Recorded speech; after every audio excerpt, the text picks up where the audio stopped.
Hi, and welcome back to the Circuit Playground Express online workshop. In this section, we're going to learn about CircuitPython, which is another way that you can program the Circuit Playground Express. Now, CircuitPython is based on the Python programming language, which is the most taught programming language in the world right now.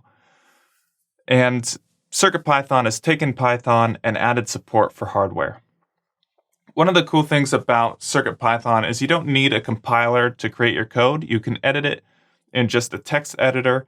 You save that as the right type of file name on your Circuit Playground. And when you boot up your Circuit Playground, it recognizes it as code and runs your program.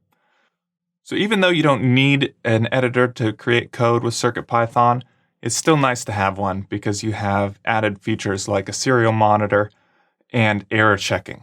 So the editor that I recommend when using CircuitPython is Mu, which is spelled MU. And it's created with Adafruit products in mind, so it's got direct CircuitPython compatibility. It recognizes your Circuit Playground Express connected to your computer automatically and will save your code directly to the board. So when you reboot it, it comes up right away. And you can use it has a great REPL in it, which allows you to create programs in real time directly off your board. Which is great for troubleshooting your programs as you're making them.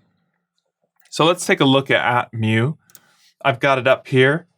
It's a very simple interface, but it allows you to open, load, and save programs from your Circuit Playground Express.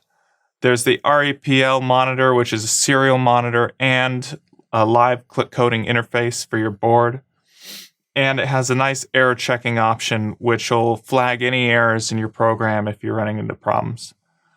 Now, CircuitPython has a ton of libraries that are available for the Circuit Playground Express, which it makes it really easy to use the code. And what I like about using it is that it just looks so clean. There's no brackets anywhere.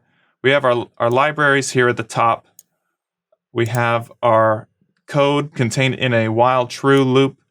And everything within that loop is indented one space. So rather than using brackets to contain all our blocks of code, the CircuitPython uses indents.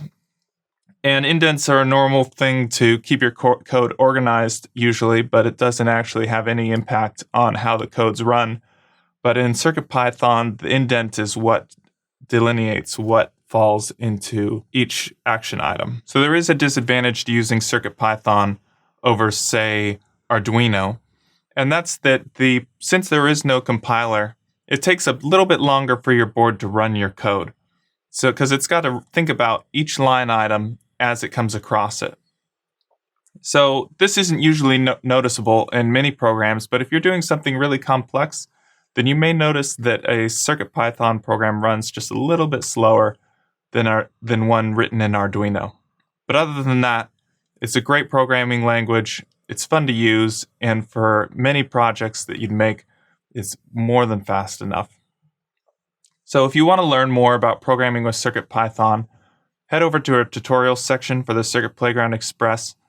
I've got lots of tutorials over there for programming in CircuitPython. We've got example programs for using every sensor on the Circuit Playground Express, as well as how to set up your board to program with it, and where to get things like the editor Mu.